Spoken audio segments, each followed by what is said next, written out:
Welcome to the Dr. DigiPol Show. I'm Alan Rosenblatt, your host, aka Dr. DigiPol, and it's great to have you here. I am going live on Facebook right now, and I'm going to say that again for the Facebook audience for the recording there. We are really excited to have everybody here for today's show, and here we go. I'm going to have to mute this. Welcome again to the Dr. DigiPol Show. Today we're going to be talking about hacking. Can we protect elections from hacking and other issues related to cybersecurity in America? My guest today is Charlie Mitchell. Charlie Mitchell is the co-founder of Inside Cybersecurity and the former editor-in-chief of Roll Call newspaper, the preeminent newspaper of Capitol Hill in Washington, D.C. So he brings together an amazing collection of knowledge about how government works, how politics works, and how cybersecurity works, and has put that all together within his new book, Hacked, the inside story of America's struggle to secure cyberspace. So let me get Charlie up on the screen. And we are going to see him in one spotlight. 3, 2, 1. Charlie, how are you?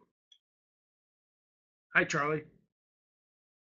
Alan, great to see you. Great to see you too. It's been a while. Great to be here. Can you hear me? I can hear you loud and clear. Can you hear me? Yes, can you hear me? Excellent, outstanding. Excellent. So, Charlie, tell us before we get. I hear you. Yeah, I think there's a little bit of delay, so we'll just muddle through that. So tell me, within the let's start kind of broad, and tell me about Inside Cybersecurity. This is a publication that you co-founded. Yeah, we start here at Inside Washington Publishers. We started Inside Cybersecurity a few years ago. We were finding that cybersecurity policy issues were popping up across all of the areas that we cover, which range from energy and environment to healthcare to trade to defense. And in 2013, there really seemed to be a lack of coherence to how this policy was being pursued. People had a lot of questions about who was in charge of what, where the lines of resistance, what was coming, and it was very much a field issue area, I would say. There are a number of people who have been working on it for decades, but in terms of being something that policymakers in Washington were really engaging on, this was new, and as such, it was quite confused, Alan, I will say, and a bit controversial and misrepresented in some ways. And I think people really had a hard time getting their heads around what this policy space was really all about. And so we started a publication, InsideCybersecurity.com, to try to address that for people who were working in this space, for companies that needed to secure their assets, and for members of Congress and policymakers who were sorting through this. And out of that, my book, Hacked, kind of flowed naturally, and started working on that in about a year and a half ago, and really wanted to pull together something that explained what the challenges were, what policies were, how we got to this point, and what may come next. Great. Well, let me kind of roll back the clock a little bit and set the stage for my question here. In 1996, Bill Clinton and Robert Dole are running for president against each other. And one day during the course of this campaign, on the floor of the Senate, Bob Dole gets up and says, the White House, the Clinton White House has compromised American cybersecurity. I don't think he used the word cybersecurity, because there's a link on the White House website to the Japanese embassy's website, because there was some celebration or some event that the White House was doing in collaboration with with the Japanese embassy. Now, at that point, Bob Dole simply didn't understand that a link from one website to another was not a security risk, but he thought it was.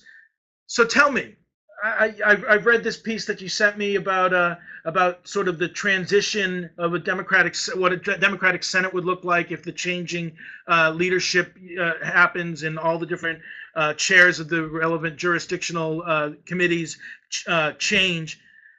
How far have we come since that misunderstanding of Bob Dole in 1996? Pretty dramatically. The change, even in the last few years, has been dramatic, I would say, in terms of understanding of the issue, but there still are really very fundamental misunderstandings about what's going on here, what's at stake, and what's really needed to address it. That's funny, the Bob Dole episode, I remember back in that time frame that one of the charges that would pop up in political campaigns on occasion would be so and so's campaign website is only 2 clicks away from this some horrible website or whatever, and you know, every site is only 2 clicks away from every other site, and so Right. people bandied about charges like that for a while, and then got over it, and everybody realized, okay, wait a minute, that's not the way this works. I think that there were a lot of very initial ideas that we needed to a security regime around the internet, and maybe the Pentagon needed to be involved, and maybe there needed to be these really hard and fast rules around how to secure it. And gradually, people who you would put on all sides of the ideological spectrum, I would say, came to realize that that doesn't really work in this space, that the internet is just a whole different creature than when you're talking about, say, regulating pollution. You're doing environmental regulation. In that, you have, you know, very clear metrics of how much smoke is coming out of a smokestack and how much you want to limit it to based on what scientists say is an appropriate health level. That's, you know how hard, Alan, politically that is to accomplish, but that's the simple, easy stuff. Trying to come up with metrics to demonstrate that you're securing the internet, the digital economy, and all of that. So it's required a lot of thinking through.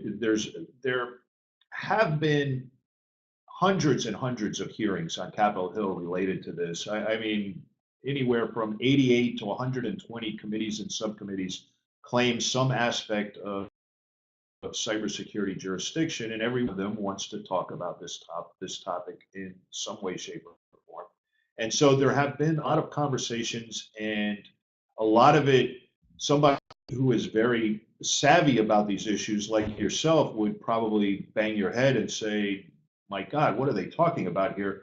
But it's been such a learning process, and it's really almost been like, you know, going back to college, and it's course 101 on this. And so I don't fault them too much, the policymakers, for the, if you will, the slowness and the sort of very beginner's approach that's been taken. I think that people are a lot farther along now. There have been a handful of members of Congress and staff who really jumped on this issue and tried to learn everything, have absorbed a lot, and now present some very interesting policy options around this. And there's been a lot of work among organizations from the tech sector, from the privacy community, even from places like the U.S. Chamber of Commerce and others that have really invested a lot of resources into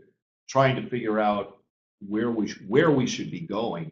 And all of that has contributed, I think, to a pretty lively, interesting dialogue. But I guess the important fact is to remember that we're still very much at the beginning of this. And there was a cybersecurity law that passed a little less than a year ago. It was at the end of last year in December of 2015. and it mostly addressed information between and among companies and the government. And that was pretty controversial on privacy grounds and civil liberties grounds, but it was the first big cyber bill that actually made it through Congress, and President Obama signed it into law. And it created kind of a framework for the ongoing discussions here. There have been a number of smaller cyber bills that task different agencies of government with doing specific things. And these are all really building blocks. And I think, you know, Dianne Feinstein, who's the top Intelligence Committee, and I think the privacy community has an up and down relationship with her on various issues, maybe to say the least. But during the debate last year, she knew what a tough climb it was to get Bill over the top. And she kept pleading, this is just a first step. This is something that's a work in progress. We need to just put these initial pieces in place so that we can learn and go on. And she tried to be very forthright and say, I know that the privacy pieces aren't perfect here, but let us get this started and let us come back and revisit. And I know that didn't sit well with a lot of people, but it has actually initiated a dialogue, and it was very much a first step. We can talk about that law later. It's pretty interesting, and the uptake on it, if you will, has been interesting over the last 10 months or so. Very interesting. Now, just for clarification, there is sort of a variation of what these words mean. Privacy. Most people, when they think about privacy, they think about giving their information to other organizations, corporations, and whether or not they're going to share that. But there's an element of privacy which is more security focused, which has to do with hacking. You know, hacking into those databases where that information is being stored, or hacking into emails where other private information is being stored. And here it's a malicious intent to steal information versus a business decision to share or sell information. Correct? Yes, absolutely, absolutely. And it's really the focus of the information here was about the ability to share information about malicious code that's going around and attack signatures or threat signatures, and getting these kind of strings of code throughout the ecosystem of quote unquote good guys, if you will, so that things can be identified. If somebody is a cyber attack on you, that you put that into this ecosystem, and others are able to defend themselves. There was obviously a great fear that in doing this, that a lot of personal information was going to be shuttled to the government. And the first iterations of this legislation would have allowed a private entity, say a major corporation of some kind, to share the information directly with the FBI and the intelligence community and the National Security Agency, for instance. And that set off a lot of alarm bells, and it took a long time for the sponsors, largely from the two intelligence committees on the Hill, to get over that approach and to say, all right, this is just never going to fly.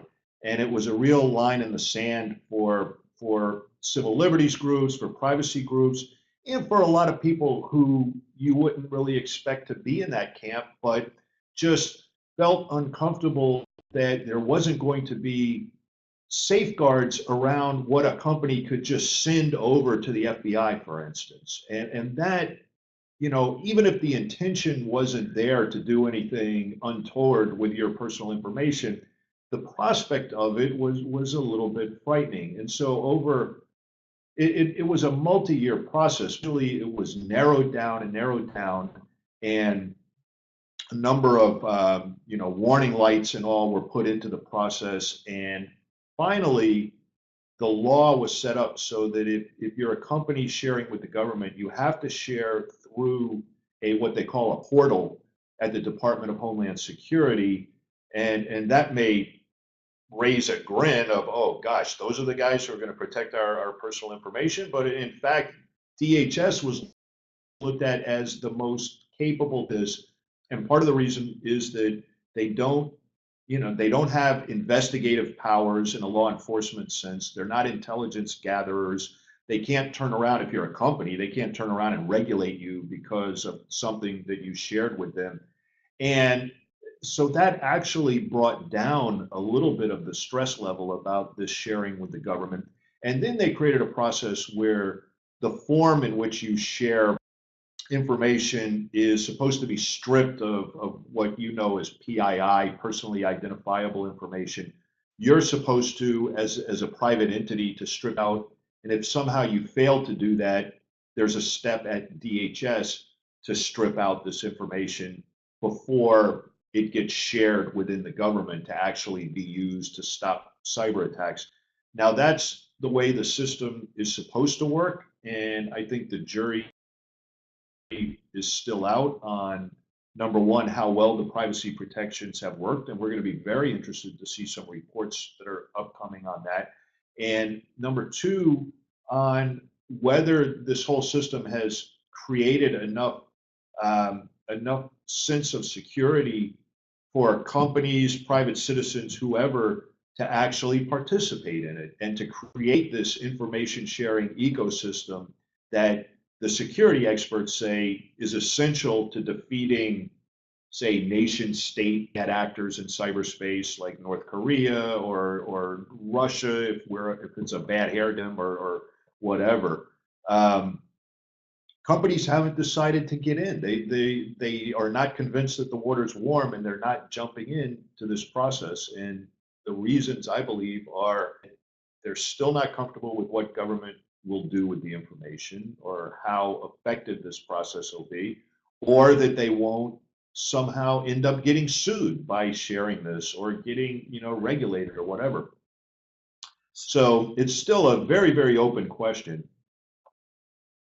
Okay, let's shift gears a little bit because so far you're talking about privacy and security with respect to personally identifiable information between corporations and the federal government, right? And the federal government is developing protections. The corporations are developing protections for that database. They're not perfect, but they're at a very high level of investment. They have a lot at stake. But then let's turn around now. We have hacks into the election system. And as you and I both know, the election system is run by each state separately.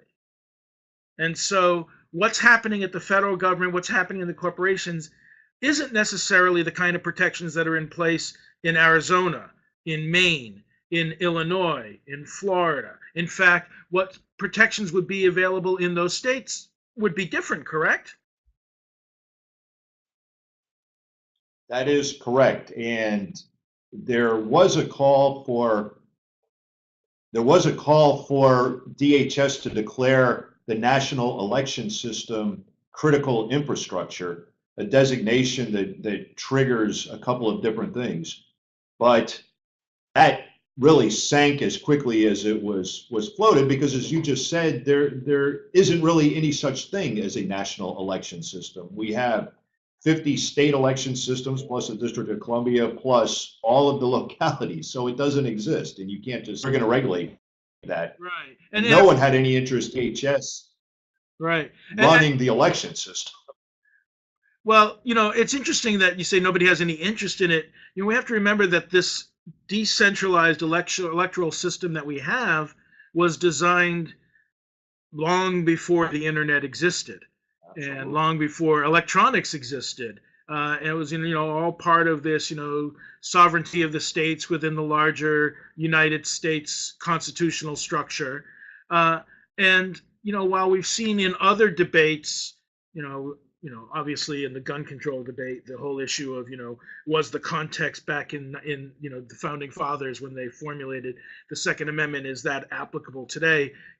We can debate forever on that, but it is clear that when the election system was devised at the beginning of our country and delineated to the states, that there was no clue that eventually this stuff would all be digitized and that it would create openings and opportunities for hackers, and that without a centralized system, you can't guarantee equally the security of these systems across all the states and jurisdictions.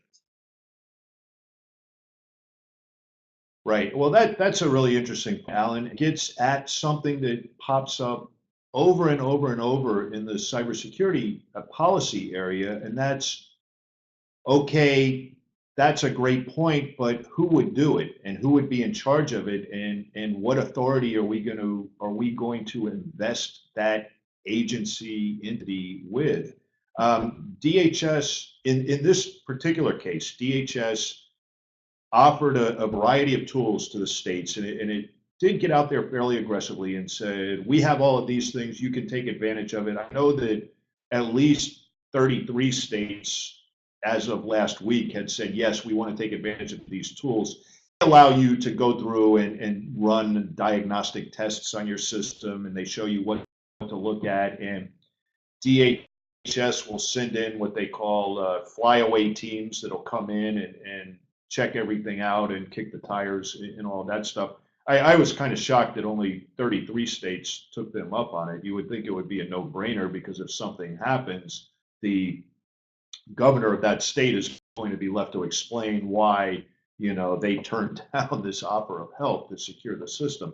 But DHS also said that not one of the state's voting systems, when you go in and if you have an electronic voting system where you go and vote, and you touch the screen and so forth, they say not one of those is connected to the internet. So such an attack could involve malware where those systems wouldn't function or process the inputs that they're getting right, but they're saying that an outside entity couldn't get into those machines election day and adjust the results. That's what. No, that's very heartening. Back in 2012, though, there was some question with regard to a lot of states are using Diebold voting machines, and the CEO of Diebold was very outspoken in his support for Mitt Romney's and Republican candidates, and so there was some question about, does that open the opportunity for the manufacturer of the technology to interfere? Is that still a concern? That's not something that's come up as much. I think it could always be cited as a concern. I think that the issue that's come up mostly this year is the idea of someone or something from a remote location, a foreign location from a foreign capital, and you can guess which foreign capitals we might be talking about, would be sitting there at their keyboards actually manipulating the results somehow. And the federal government is really bending over backwards to say that isn't possible. That doesn't mean that worms couldn't be injected into something at the building stage. Enough security by design at the front end when these things were put together. Those are all questions. They are certainly, they being the U.S. government, is certainly trying to project a sense right now that the system is in good working order, that it will stand up to these challenges, that the hacks that got all of the attention this year have been aimed at private entities. The Democratic National Committee is a private entity, and there's no regulation around the security of its systems, for example. And they're saying that there's nothing to indicate that anything's gotten into the state election. Right. Well, let me ask you just to clear the air, make sure people, I'm sure this is a question people have. There are 27 states that have not availed themselves of the DHS offer. Are they mostly Republican, mostly Democrat, or split between them? I think that's a mix. It would be, at that count last week, there would be 17 that hadn't said we need this help. 17. Now, they haven't put out updated numbers. There may have been more that have come in, but in what I saw, there's not necessarily an obvious pattern that this type of state is not doing it. So, I mean, it may be something to look at. But it doesn't seem, at least at this point, that it's a, federal government stay out of state affairs kind of conservative attitude that's driving it. It's maybe perhaps more of a confidence in either themselves to be able to handle themselves, or a lack of. Not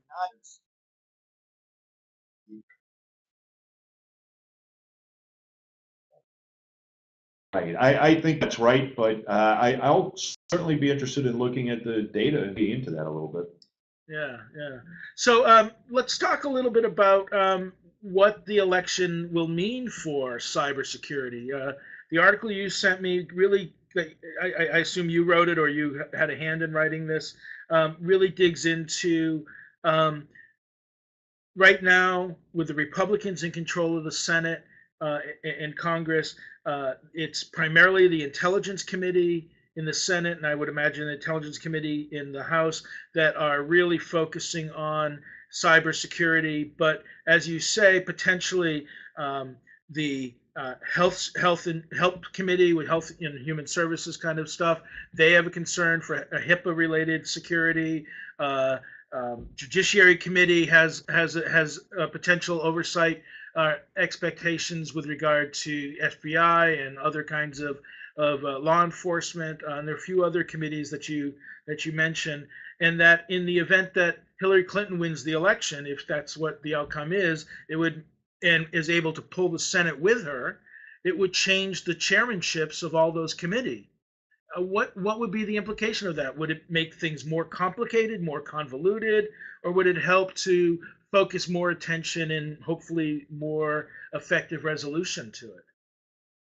Well, so far certainly for the last 4 or 6 years, the Intelligence and the Homeland Security committees have been the predominant players on cyber policy. And some of those other committees that you mentioned have waded into it, maybe up to their ankles a little bit, but haven't gotten too deeply into it. The Health Committee in the Senate is a notable exception, and a really interesting one because they've pursued this in a very bipartisan manner. It's led by Senator Alexander, the Republican from Tennessee, and Senator Patty Murray, the Democrat from Washington State. And the two of them are very pragmatic, and they don't get too bogged down in ideological disputes. And they've managed to take this area and say, we really need to do some things to secure medical devices from hacks, for instance, to secure I mean, when you think about the medical device vulnerabilities, it's pretty scary that your pacemaker could get hacked or whatever. That medical records are viewed as a treasure trove by hackers. And the reason is, when you think about the information that you've given to your health service provider, they have everything. They have everything from your most personal information to financial information to social security, everything else. So securing that has been a huge focus. And you mentioned HIPAA and all. There's been a feeling that it's a sector that had very rigid regulations, and those rigid regulations in some ways may have been counterproductive, and that what we haven't done as a society and as stakeholders is encourage the health sector and its participants to take a risk management based approach to cybersecurity, and to really have this ingrained in their daily culture that we need to be thinking about the potential risks here and responding and be kind of agile in addressing it and all of that. And that's where Alexander and Murray came at it. And they got a task force added to the cyber law last year, which is now working. They keep looking for opportunities to spur engagements among everybody, from the patient side, the consumer side, to the physician side, to the insurers, to the device manufacturers and all of that. They keep trying to get these people into the same room and to think about these things and to think about processes and all of that. And we find that over and over in cybersecurity, that the most effective answers really lie in the process that you develop, and in a way that you're creating sort of a way of life in which people at your company or your organization are going to engage on cybersecurity on a daily basis and always be thinking about it so that you're incorporating best practices into your daily life, including things like changing passwords and some of the simple stuff. Some of that simple cyber hygiene that could knock out really the vast majority of attacks that we see. And that's different from the really sophisticated attacks like the ones that took down some of the social media sites last week. That was a distributed denial of service attack that was waged in a very sophisticated way at a very sophisticated target, one of the companies, internet service providers that provides the sort of essential underpinnings of the internet. They went right at that, and that showed a level of sophistication and skill that's pretty scary. Yeah, indeed.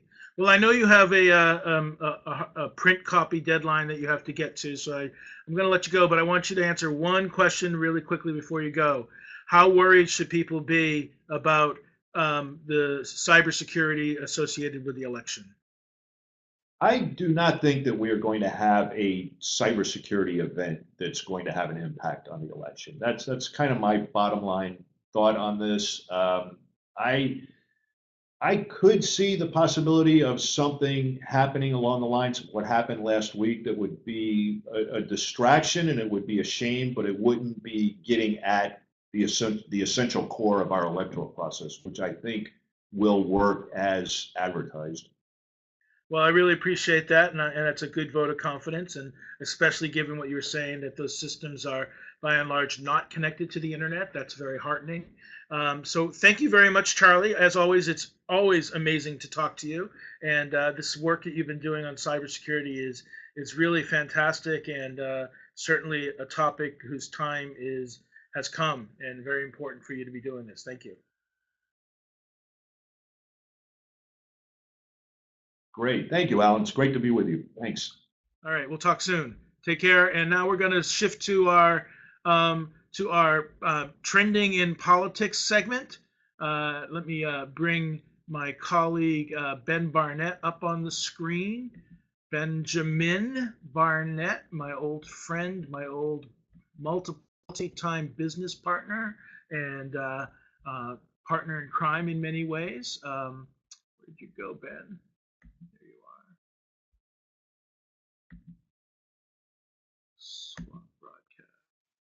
That's not Ben. Yes, I know. No, there you are. Hey, Ben, how's it going? Good. How are you? Good to see you. Good to see everybody. Can you hear me good? I can hear you great, and no feedback. I see you got yourself some earbuds. Very happy to hear that. It's good to see you. Some interesting things going on in the news. A couple things. One thing that let's start right off with, I think, is kind of big news is, and I sent this to you briefly, quickly before the show started. Twitter has announced some major cutbacks. They're laying off 9% of its workforce, which I think is 350 people, and they're going to be shutting down Vine. What do you think about that?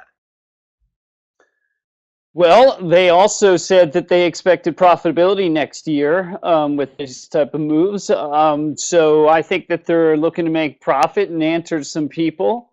I think Vine is cute and cool and it works, but obviously we have seen other opportunities to overtake it.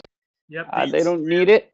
Instagram went from 6 seconds on Vine to 15 seconds loops videos on Instagram, and exactly much larger. I mean, Vine has 200 million users, but Instagram has 500,000, and it's connected to Facebook with its.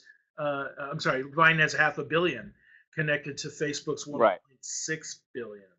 So that's a big. Right. So it's significant numbers. I'm sure there's going to be something going on with it somewhere, somehow. They're not going to obviously abandon that type of community, but I think it's a cost, as much a cost-cutting measure as anything. That's what it looks like. You think it might be smart for them to figure out how to integrate that looping video technology into Twitter itself? Sure, but it's maybe a glorified GIF animation. I'm not sure exactly what value it would provide to the product, if I may. I get you. So, I mean, I understand it has a place, or maybe it had a place is a better way to put it. And I think it has other options, including attaching images and, different things. So Yeah, it's interesting how I, the looping go video ahead. of Vine and then Instagram has really been surpassed by the live streaming video of Periscope and Facebook Live. Yeah, I mean, I've been watching the last couple of weeks, thinking like, what are the new Facebook feeds going up live, and essentially everybody is putting their lives live now. It seems to be a very simple thing that people are opening up, and they're making breakfast in the morning live on Facebook now. That's So, right. again, I think Vine maybe Virtual, had its moment, but but yeah, it's never know. Pancake wars. pancake wars, getting down with the sound of big breakfast. It's funny Right. because what you've just described was the original knock on Twitter. Like, who wants to know what I'm having for breakfast, right? I don't want to know what you're having for breakfast, and now we go, well, if I can see what you're having for breakfast, it's a little more appetizing than if you just show me a still picture or just talk about it. How I can see it. If they can introduce smell-o-vision into this, maybe it'll take it to a whole nother level. Well, that's the VR AI principle here that we can put on a different thing. They might, but look, we're definitely seeing something here where any of these type of technologies roll out. It's always the first early adopters are just turning it on, pressing the buttons. And in this case, I would argue that actually food is a real big topic on social media. Yeah. So And it would almost make sense. it's also food has made its way into policy issues with regard to sustainability, carbon footprint, all these things. Yeah. Some of celebrity chefs like Jose Andres has been very, very vocal and public about sustainable food, which has given rise to questions about labeling, GMO labeling, local labeling, organic labeling. I just learned recently that if it says local food on your menu, it could easily mean it was raised locally in Phoenix, but you're eating it in Washington D.C. And there's no standardization as to what that actually means. And again, if that's supposed to be a trigger to say local, oh, I'm focusing farm to table, I'm trying to lower my carbon footprint, I'm going to order the local pork chop instead of the imported pork chop, revealing my bad behavior. Then you can You meat eater. it's a problem if you think you're acting to be more sustainable, to be more carbon neutral, because that's a value of yours. If the labels don't actually do that, so food is very important as both a social and a policy issue, I think. So those of you who Sure. what you had for breakfast on Twitter and Instagram and Periscope should think twice about that. I agree. But labeling's important here. Messaging is important. Speaking of the message. Yeah. So there are a couple other things that I wanted to get at, more centrally on politics. So let's start with Donald Trump has been attacking the media for being biased for months, and apparently the media, who have been trying to be objective for the entire time and simply reporting what Trump is saying himself more often than not, are now basically unleashing. And apparently there's a hashtag biased, and a bunch of reporters have taken to Twitter and started to reveal how they feel personally about Trump, and in response. And it's sort of like, does that validate what Trump has been saying, or is he the cause of that? Great question. So there's actually a couple other questions here. I think it's both. Certainly to him, it validates it. That's for sure.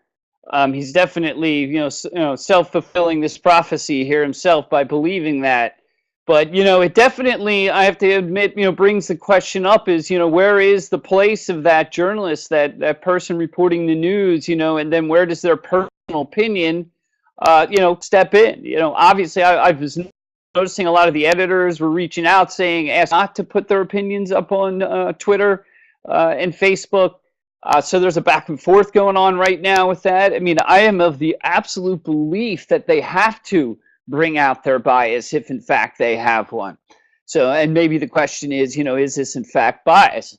But it also brings up the other point that I think is important at this moment, is that I would argue that the vast stretch of the reporting and journalism going on is reported with a perspective of politics in play.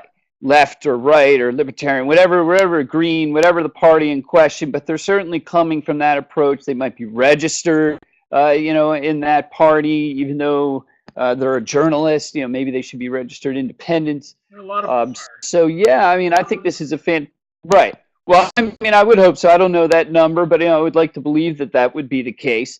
But again, to get back to your question, I think from Trump's perspective, it really is validated. Certainly from the speeches that I've been looking at in the last 24 hours, I would say the population he's talking to is believing that as well.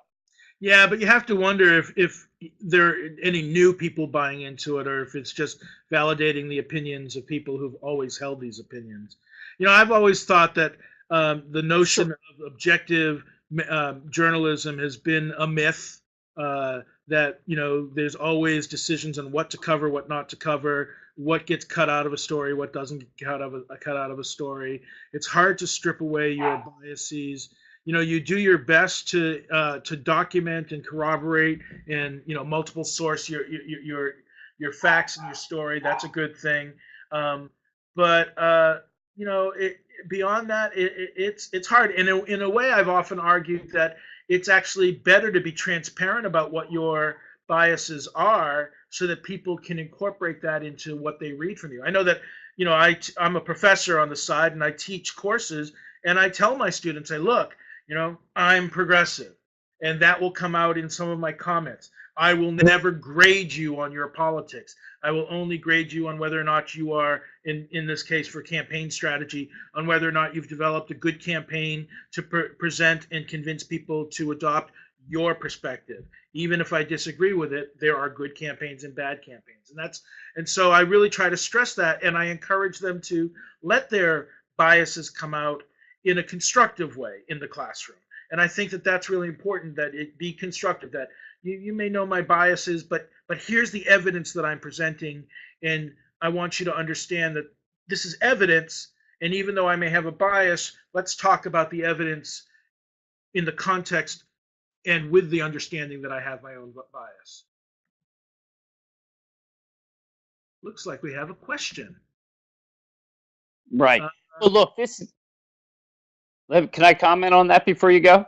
Yeah, he just says he's having trouble seeing and hearing you, but I hear you fine. So I'm not sure what's going on, but I'll just say that, yep, Shindig's on it, and they'll take care of Lyle and help him. All right, so yeah, go ahead. Okay. All right, yeah. So I mean, there's a lot here. So bring me back to the last point that you were saying before we dropped over to the question. The idea that if you're biased. Can you hear me? Yeah, I can hear you fine. If you're biased, what is it better for you to reveal your bias and then present the facts as thoroughly as you can, so that people can balance the facts you've presented, knowing what your bias is, instead of you trying to present yourself as neutral, presenting the facts? I mean, does that enhance the credibility of the reporter, or detract from it?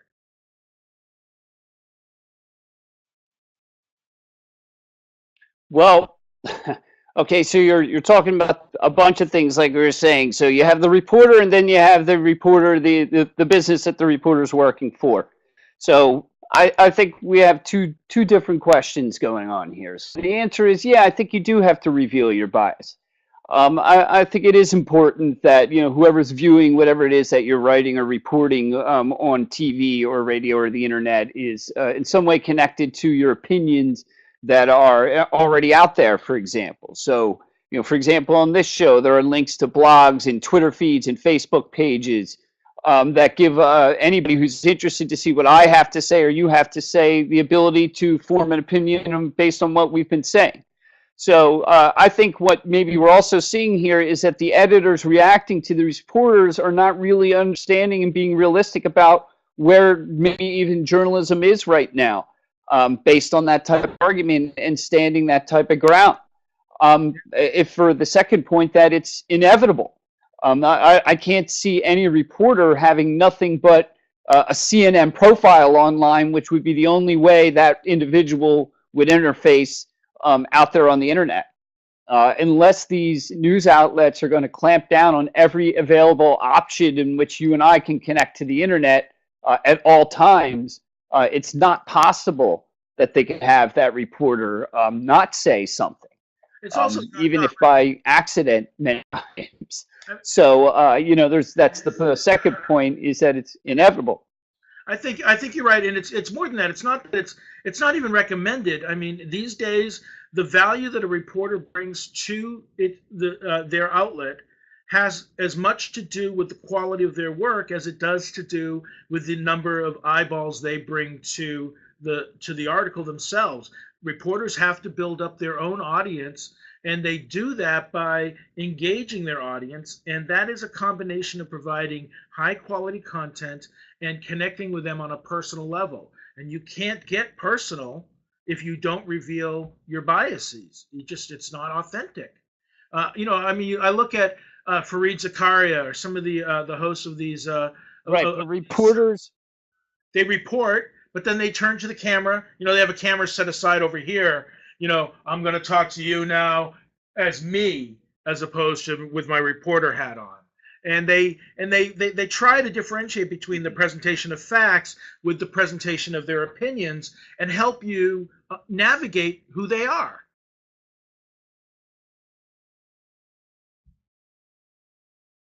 Right. And I agree. And that's, this is one of the conversations we were having a while ago about filmmaking and in terms of news reporting and are these stories films?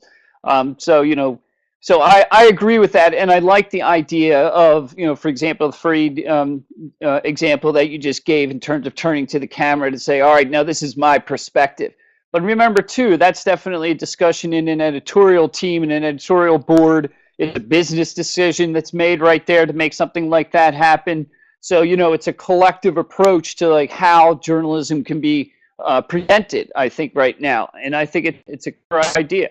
But I think also it's important to restate that, yeah, it is important that people understand this. But then it begs the question, which maybe we can talk about in a different segment, is, speaking into these echo chambers out there, whether it's just Facebook or MSNBC or CNN or going to, or Snapchat or anything, as a tool, anything, is it really speaking to that lens where, journalism would be traditionally something we could go and get something to think about and create an opinion on, not being fed sort of a bias of something, whether it's left or right. So I think it's a problem, though, that we reveal this type of information as fact, when in fact, really what we should be seeing is that neutrality, which, like you said, it's a myth, but, maybe as a journalist, I would reach back and think that, hopefully we can obtain it.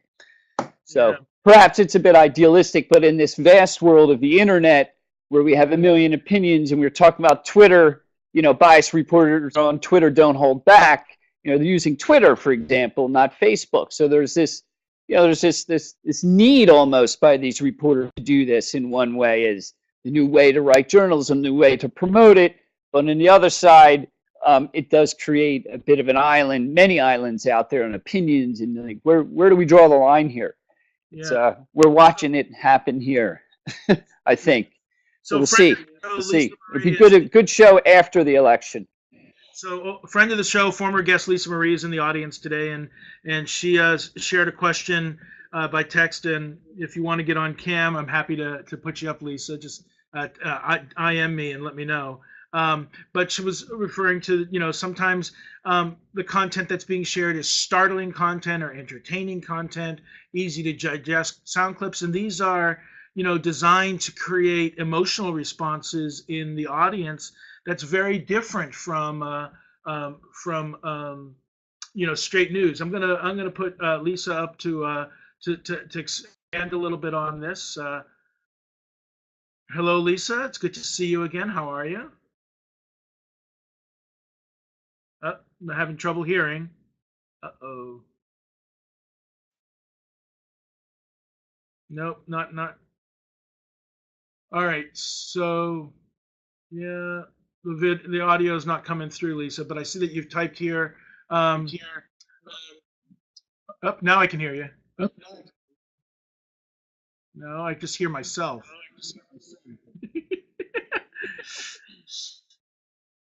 So you typed in here, study found that mobile news consumption has increased as 72% of U.S. adults say they ever get on news on mobile, up from 54%. So in 2013, so they're getting smaller chunks of news, right? And when with smaller chunks of news, it has to be harder hitting and not as deep and exciting. Yes. And that's what creates what trends. Absolutely. So I'm channeling Lisa as she types to me here. She's going to reconnect. Are you there? Not being able to hear you, but we'll try it again. Lisa, raise your hand. Oh, now I can hear you. Yes. It gives you an option to go through the settings here on this platform. So I just did a couple of things and said some prayers and lit a voodoo doll. Now, what I wanted to tell you more about is just some research that was done by Harvard and has to do with educational trends internationally, but let's focus on America. And socioeconomic trends for how they access news. So when it comes to Trump believing that there's a bias, it is not just, I think, how the reporter is presenting, although that is another thing I would like to talk about from my experience working in television news. But it also has to do with the fact that a large amount, as you saw, a large amount of people are accessing news from mobile or the internet, from YouTube. So in short snippets. So these sound bites are not going to be the long, very well explained platforms and technical details about economics and all the policies. No, they're going to be, something enraging, emotional that Trump has said, Hillary hasn't. Or we could just repeat the same few things about Hillary. But this replay and reshare and this stimulation, this and actually, it is a reward. It's sensationalism. We've created our own TV reality show again with Trump, and this is trending and making different from CBS or Fox or NBC.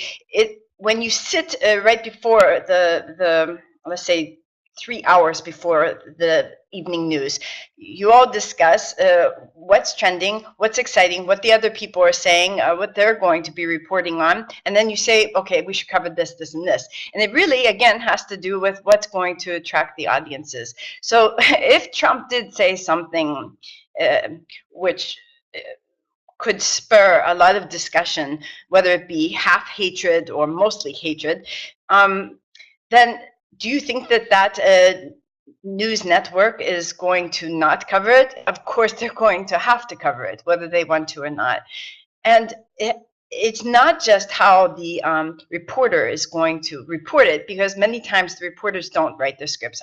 I wrote the scripts for the host, the TV news hosts, and I also went out because there's an assignment editor, and the assignment editor listens to what's trending, what's going on, on the minute, and then sends out the reporters, the actual reporters, and you go out with the cameramen and you write the scripts and you pass it on to the reporter, the host, let's say. That's what I see as the host. So these hosts may have whatever bias that they, but it's still going to be controlled by the network chiefs who decide which stories go on. And if you look at it a little bit deeper, whom they hire.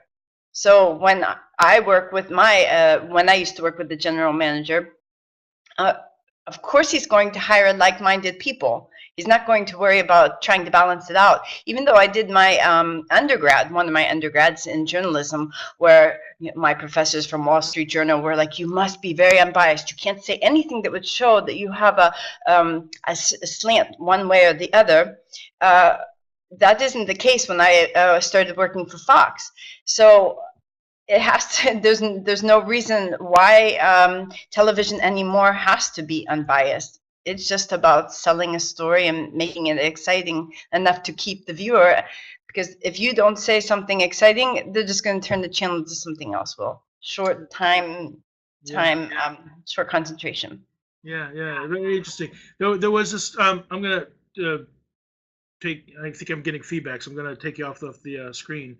But there was a time when, before there was this demand for the news media to be profitable, there was this notion that the editors were there to figure out what was important for the public to know. And that was the time when the anchor wasn't just a host. The anchor was the managing editor of the news division. Walter Cronkite, Dan Rather, these early days, the anchor was the editor. That is not the days anymore. Now it is all about profits. It's all about audience share, and the decisions are made under different criteria. Another issue that kind of switching gears a little bit. It struck me as very interesting that there was the back and forth, if you recall back to the vice presidential debate between Tim Kaine and Mike Pence about who was running the insult-driven campaign. And Mike Pence kept accusing the Clinton campaign of running an insult-driven campaign, and Kaine responded, that he just thought that was absurd. Meanwhile, while that was happening, as you might recall, Donald Trump was tweeting that Tim Kaine looked like a Batman villain. So as Pence was saying, we're not running an insult-driven campaign, you are, Trump was insulting Tim Kaine on Twitter. This past weekend, the New York Times Upshot blog posted an article, the 282 people, places, and things Donald Trump has insulted on Twitter, a complete list. And I highly recommend that you take a look at this, because he just goes through, and let me just say, he's not just insulting Hillary and her campaign. He's insulting Eric Erickson, who is the editor and founder of Red State, a very popular conservative blog. He is attacking Major Garrett, a White House correspondent with CBS News who has worked for several different networks. He's attacking John Kasich, a Republican governor, and Bobby Jindal, another Republican governor, and Lindsey Graham, a Republican senator. He's insulted USA Today. He's insulted Alec Baldwin. He's insulted Hugh Hewitt, Dan Henninger, Jeff Horowitz, John Oliver, the Weekly Standard, a conservative magazine. He's insulted the Washington Post, the Wall Street Journal. The Wall Street Journal, he's a businessman. He's insulting the Wall Street Journal. Vanity Fair, Univision, talk about trying to court the Hispanic vote. He's just insulted Megyn Kelly, and he sent out just the other day. He sent out Newt Gingrich to continue the attacks on Megyn Kelly on her show. He's insulted Britain. He's insulted China. He's insulted Germany. He's insulted Iran. The man just likes to insult people, and it's the other campaign that's the insult-driven campaign. This is, I think this is just fascinating to see. And this article just goes through and it tells you who he's insulted, and then it gives you the quotes. What has he said to insult them? And it is 35 pages long. So good reading. It'll probably put you to sleep tonight, although it might make you angry, keep you from falling asleep. But in the meantime, I want to say it's been a pleasure. We're just about out of time here at the Dr. DigiPol Show, and as you know, we're here every Thursday live from 4 to 5 p.m. Eastern Time, and we'd love to have you here. I know a lot of you watch on Facebook. You can watch the reruns on Facebook at facebook.com/Dr. DigiPol is in. For those of you that remember Lucy and her psychiatric care, it's a play on that. You can watch us live on Facebook Live at that same address. But if you want to interact with us, and you've seen Lisa pop up on screen here, you've seen Ben pop up on screen here, but you've also seen some of our other members of the audience. Daniel Bennett's popped up in the past, and other people are very welcome to do so. You have to watch on shindig.com in order to get into the interactive part of the show. And so that is events.shindig.com/event/Dr. DigiPol Show. And each week we add a number to the end of it. So this week it's Dr. DigiPol 9, show 9. Next week it'll be 10. And I always tweet it out. I always post it on the Facebook Dr. DigiPol is in page. And if you want to get on my email list, just shoot me an email at drdigipol@gmail.com, and I would be happy to add you to the email list as well. So with that, we're going to bring up the outgoing music, and we're going to do a little head bopping as we say goodbye to the audience, and we'll see you next week on the Dr. DigiPol Show.